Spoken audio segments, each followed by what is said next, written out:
I mean, come on. How cute is this?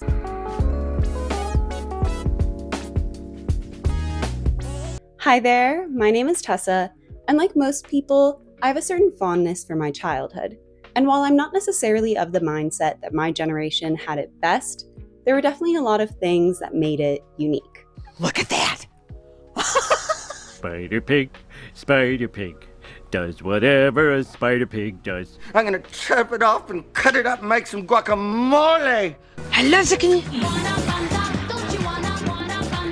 I'm a goofy goober, yeah! You have to say, swiper, no swiping! Fushigi, I don't know what it is, but it's the coolest thing ever, and I can do it!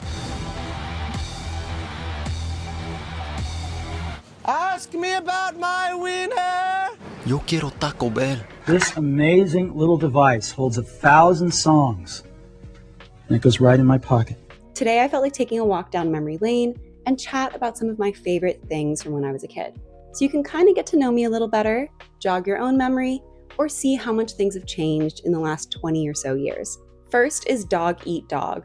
There were a lot of weird TV shows in the 2000s, but I'm convinced that I'm the only person who actually watched Dog Eat Dog because no one ever knows what I'm talking about. There was actually a British version that aired first, but I watched the American version, which was hosted by Brooke Burns, who I used to think was so pretty, and I loved all of her outfits. I used to watch the show on Spike TV, which was this hyper-masculine dude bro channel, which in hindsight is really funny considering I was, a little girl. The show was vaguely Fear Factor-esque, but without the extreme gross-outs. It started off with 6 contestants who spent a day together in a sort of boot camp where they'd get to know each other. Then in the studio, they'd vote for one person to compete in a physical or mental challenge, and if they lost, they'd go to the dog pound. But if they won, they could send one of the people who voted for them in their place. This would continue until only one player was left, and then there'd be a trivia round where they'd be up against all the people in the dog pound, and the winning side would take home $25,000.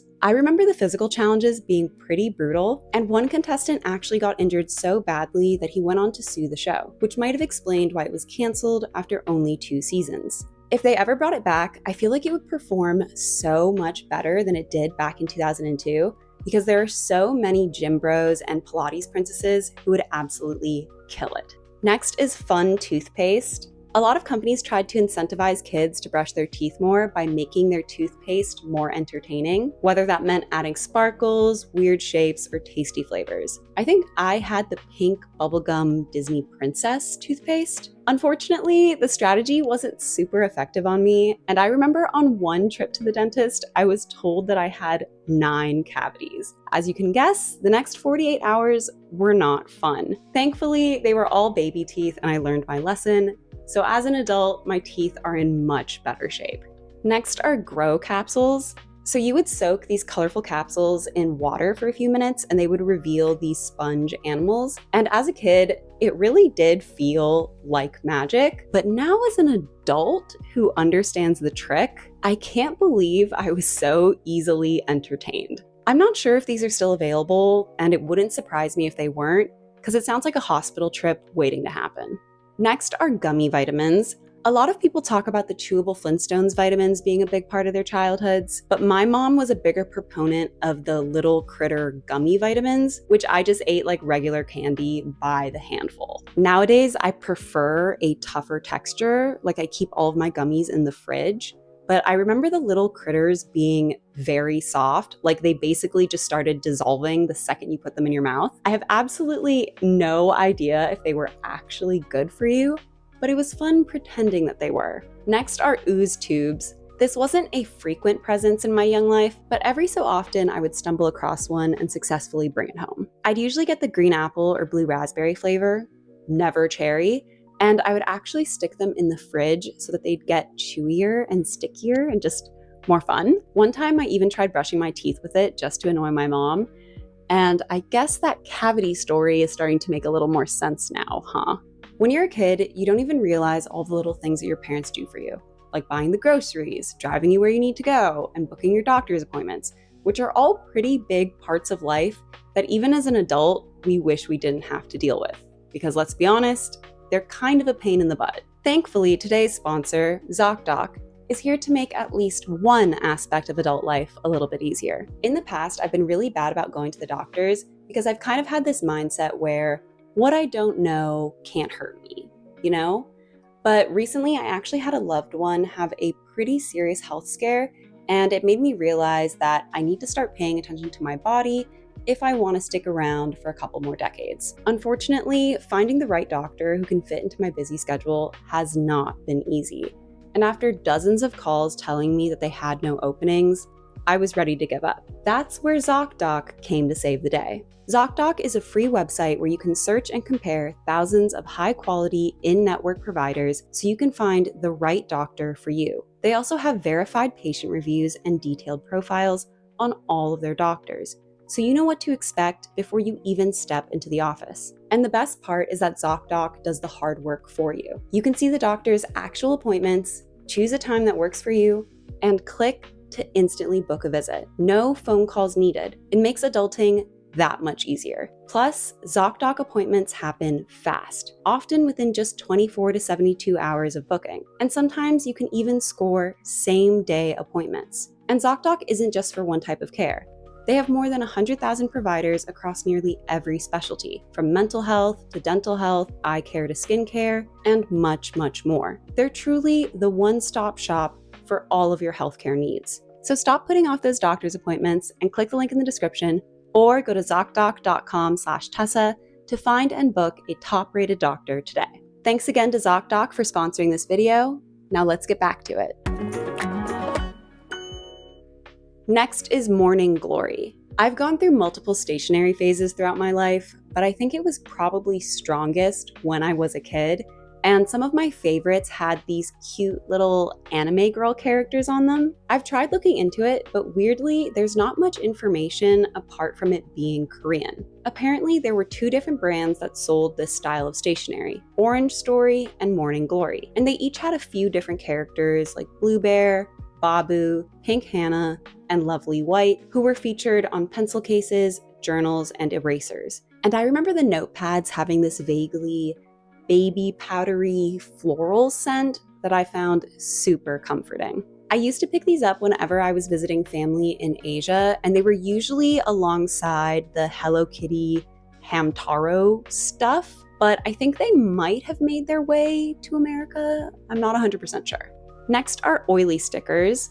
Obviously, since I was into stationery, I also had an obsession with stickers, and I even had an entire binder that was just filled with them. And of course, they were never to be used. My absolute favorite ones were Oilies, which had this sort of metallic paint inside of them, so when you pressed on them, the liquid would move around and change colors. They were really popular in the 1980s, but I picked mine up at a garage sale years later, I guess from some kid who grew out of their sticker phase, and I repeated history myself since I wound up donating most of my stickers when I was in my tweens. Next are Cartridge Pencils.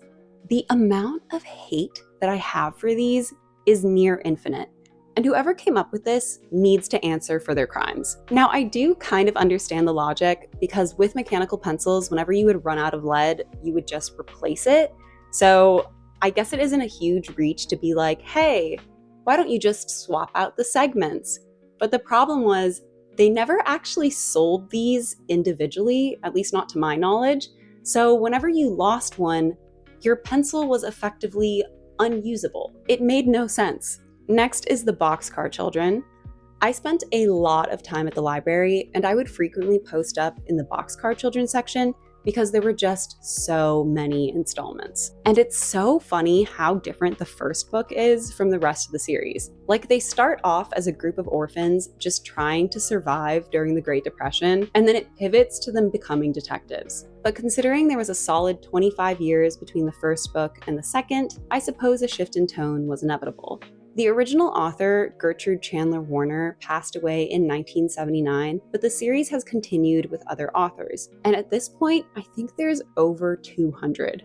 There are a lot of children's books about amateur detectives. The Hardy Boys, Nancy Drew, Encyclopedia Brown. And I feel like in comparison, the Boxcar Children aren't as well known, but they were always my favorite because I really liked that family dynamic. And I also feel like it probably had the most potential as like a Scooby-Doo-esque cartoon.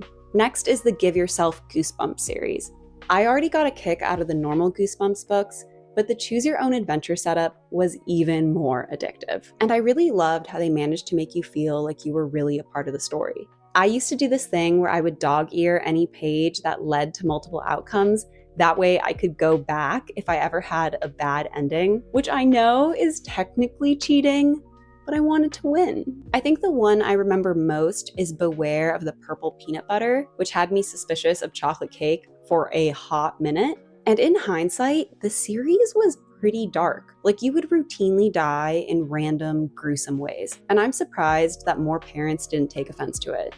Next are the Claire's Trinket boxes. I grew up in a somewhat small town, so our mall was pretty mid compared to most.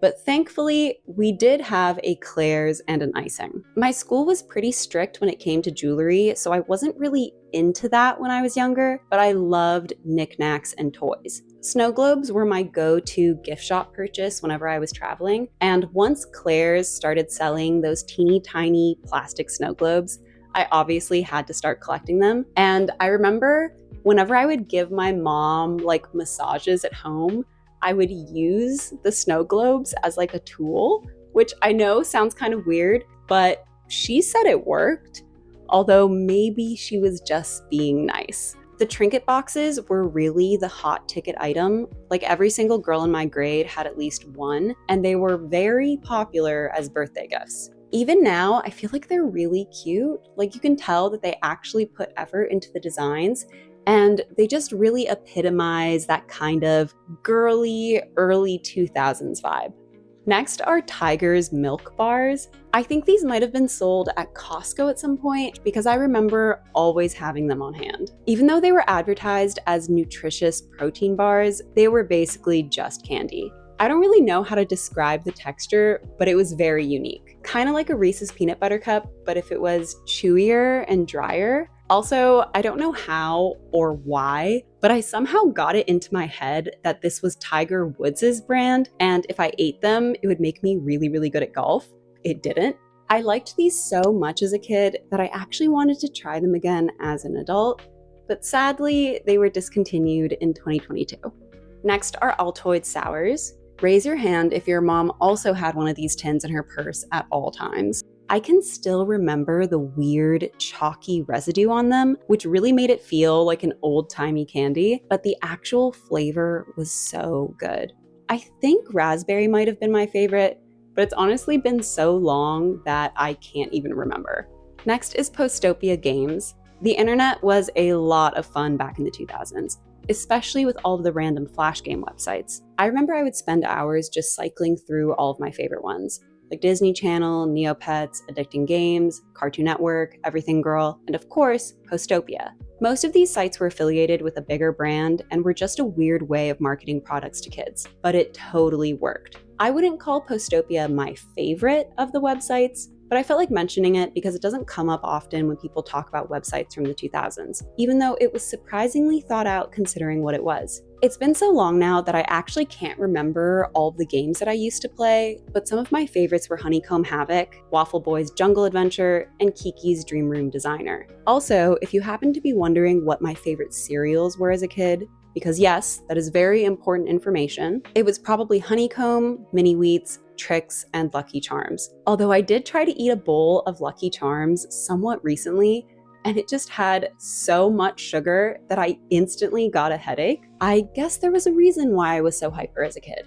Next are Lifesavers Creme Savers. I was never a huge fan of normal Lifesavers, like they almost tasted medicinal to me, but the cream version, I could eat an entire bag in a single sitting. They had a bunch of different flavors apparently, but strawberry was my favorite, which I know is quite controversial since orange seems to be what most other people prefer. But I've never been a fan of that artificial orange flavor, even in other candies. Nabisco also had a website at the time, although I personally didn't play it, and they had Creme Savers themed games like pinball, miniature golf, and bowling. Because of low sales, the candies were discontinued in 2011, but after years of fan demands, they actually brought it back in 2021. Someone let me know if they're as good as they used to be. Next is Disney's animated Storybook. As much as I talk shit about the current state of Disney, it comes from a place of love because, oh my god, I used to really love them. As a kid, I had the VHS tapes, the compilation albums, the plushies, the plastic plates, and of course, the computer games. My absolute favorites were the animated Storybook series, which had this interactive reading format where you would work your way through a simplified version of the movie alongside semi-related minigames. If you ever played Mattel's Magic Fairy Tales, it was basically the same thing.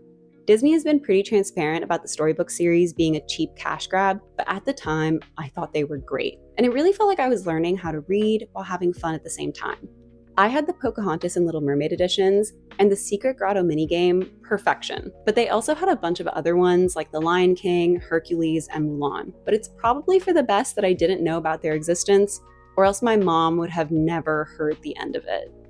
Next are the Scooby-Doo fruit snacks. I think a lot of people my age have a soft spot for Scooby-Doo because in the 90s and 2000s, there was just a huge increase in Mystery Incorporated content. The show had been rebooted with What's New Scooby-Doo, there was a live-action movie, and then all of the direct-to-video releases as well. The Witch's Ghost seems to have been a lot of people's favorite, but I had a soft spot for Cyber Chase. Aside from the usual merchandise, there were also a lot of Scooby-Doo themed foods, cereals, crackers, and of course, the fruit snacks, which were a highly coveted playground treat. There were a total of 6 shapes/flavors that were themed around the series. I remember even as a kid being confused as to why Daphne wasn't the grape flavor, considering she always wore purple in the series, but I guess they just weren't thinking that far ahead. As someone who was a sucker for blue raspberry anything, obviously the Scooby-Doo gummy was my favorite flavor, but that seems to be the common consensus. I also think part of that flavor's popularity was the fact that unlike the rest, it was matte and opaque. Funnily enough, there was actually an earlier iteration of these gummies featuring Garfield that was released in the late 1980s, and I wonder if it was the exact same recipe, but just in a different mold. Despite being such a staple of the era, in 2015, the Scooby-Doo gummies were reformulated without any of the artificial flavors and colors. I can respect the attempt to be healthier, but at this point, it's a completely different snack. Next is Kid Pix. First released in 1989, Kid Pix was effectively a variant of the Mac Paint program designed specifically for children. The version I was most familiar with was Kid Pix Studio, which was released in 1995 and became a staple of computer classes nationwide. Do kids still have computer classes, or is it like iPad class now? I don't remember making actual drawings on Kid Pix. I just played around with the different tools as a sort of stimming strategy. There were rainbow bubbles, colorful confetti, stackable bricks, and all the different sound effects were just really satisfying and soothing.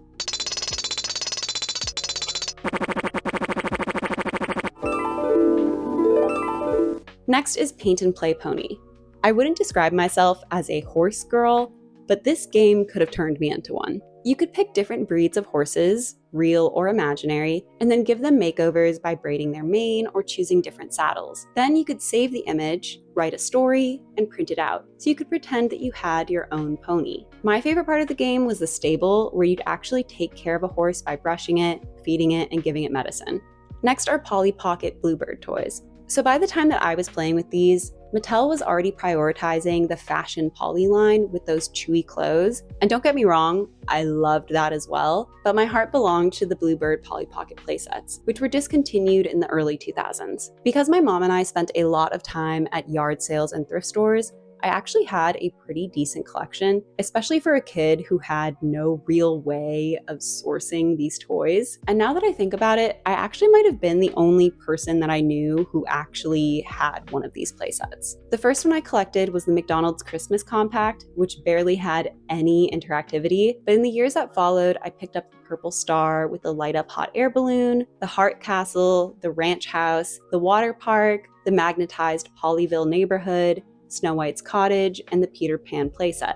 Because they were some of my favorite toys, I actually lugged them around for a decent amount of time, from house to house, country to country, but unfortunately, sometime when I was in college, my mom wound up giving them to a friend of a friend. Don't worry, I have forgiven her for it. Now, I do understand why these were discontinued, because they definitely are a little bit of a choking hazard, but they were just so freaking cool. especially the ones with the magnets. I've been wanting to restart my collection for a couple of years now, and I finally pulled the trigger when they released this Polly Pocket Clueless collection. And ordinarily, I do not fall for like nostalgia bait licensed merchandise. It's not my thing, but it's just so cute and really just like the perfect encapsulation of all of my interests. Next is Bop It. This game used to get my heart racing like absolutely nothing else. And I swear, sometimes I would bop it so hard that my hand would just be bright red. I'm sure that my mom absolutely hated how much I played with this thing because it definitely was pretty loud, but it kept me entertained for hours. I had the basic version, but I've heard that the extreme is the best iteration, and I could definitely see this being a lot of fun to play with as an adult with a group of friends. Next is Betty Spaghetty. I think this must have been another yard sale find because Betty Spaghetty wasn't really popping off in the 2000s. She just couldn't really compete with, Barbie and Bratz and all of those other fashion dolls. I didn't have a lot of them, but because you could mix and match all of their different components, it kind of created the illusion that you had more of them. I also really liked that they were entirely made out of plastic and rubber, which made them feel like a lot more sturdy, and they were definitely one of my go-to bath time toys. Next is No Tears Shampoo. So this wasn't actually the shampoo that I used as a kid, but whenever I was at the store, I would always kind of like walk over to them and just sniff all the different scents because they were really nice. And I do have to say that whoever came up with the design deserved a raise because it was just the perfect balance of like quirky and colorful and kid-friendly. And obviously, it's probably one of the most recognizable bottles from the 90s and 2000s. In more recent years, there's been a lot of debate regarding the shampoo's slogan, with some people saying that it means no tears, as in it won't sting your eyes, and others saying it means no tears, as in your hair isn't going to rip and tangle. Like a lot of things on the internet, I'm pretty sure that this stems from a viral post on Tumblr that a lot of people just took as fact. But if we just put on our thinking caps for a minute, it's pretty obvious that they meant tears. You would think that the eyeball on the packaging would be enough proof of that, but also just listen to the commercials. Bye-bye tears, I can see! Next is Lip Smackers. Created by Bonnie Bell in 1973, Lip Smackers were marketed as the world's first flavored lip balm, and although originally aimed at skiers, they were quickly picked up by tweens and teens who couldn't get enough of the fun flavors like strawberry, green apple, pina colada, and Dr. Pepper. They continued to expand their flavor range, and by the 1990s, there were dozens to choose from. Although Lip Smackers remained the kid-friendly choice, Bonnie Bell tried to reach out to older demographics with trendier variants. And the liquid version was pretty popular with my age demographic because it was kind of similar to lip gloss, but not enough so where your parents would be mad about it. Next are animal mascots. Maybe it's because Sanrio was so popular, but in the 2000s, so many brands were pushing out all of these cute animal characters. One was Paul Frank, whose most recognizable character was their sock monkey mascot, Julius. I think they were mainly known for their t-shirts and stationery, even getting big enough that standalone stores started to pop up, and at one point they even collabed with Mattel on a Barbie doll. Sticking with the monkey theme, there was also Bobby Jack, who had a sort of sassy, naughty message that little girls ate up. And I remember having a camouflage print Bobby Jack shirt, which was just so 2000s. The last notable animal character that I can think of was Happy Bunny. It was a slightly more grown-up take on the Bobby Jack formula, but with a cartoon bunny instead of a monkey, and a more angsty, edgy slogan as well. There were t-shirts, stickers, backpacks. People even had Happy Bunny MySpace themes. It was probably the most grown up of the three.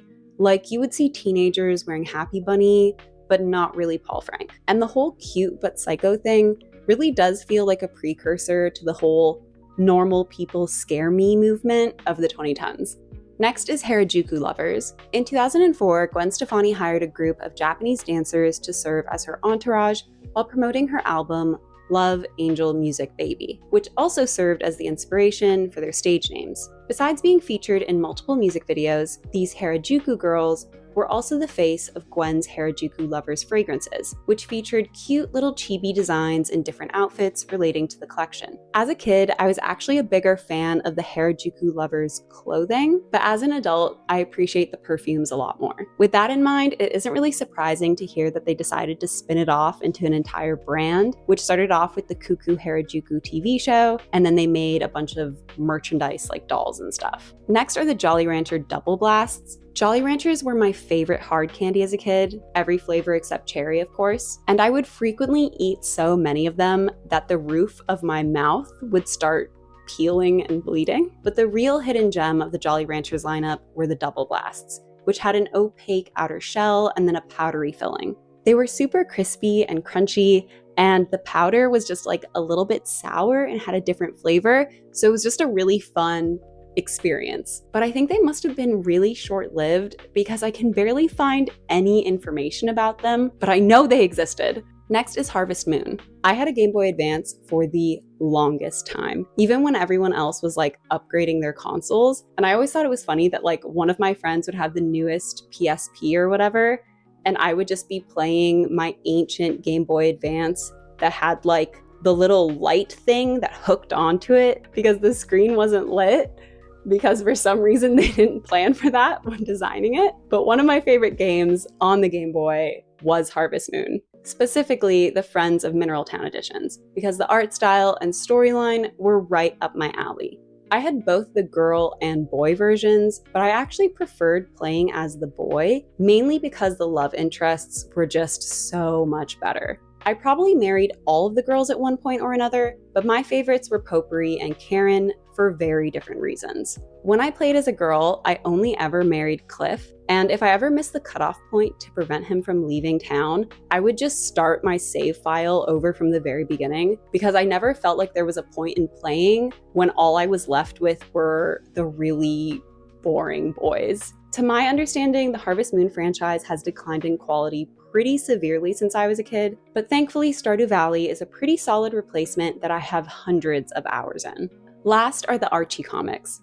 If I was a good girl and helped my mom with the grocery shopping, sometimes she would let me pick out one of the Archie comics at the checkout counter, and when combined with all of the ones that I found secondhand, I actually had a pretty decent collection from a bunch of different decades. My favorites were the ones from the 1970s because the outfits were always so cute, and it's funny how much that must have influenced me because that is still my favorite 20th century fashion era. I never really cared about what Archie was getting up to, but I loved Betty and Veronica. And because of that, you can imagine my shock when Riverdale came out because it just wasn't anything like what I was used to. So based on my childhood, when do you think I was born? That's it for this video, and I will see you next time. Bye!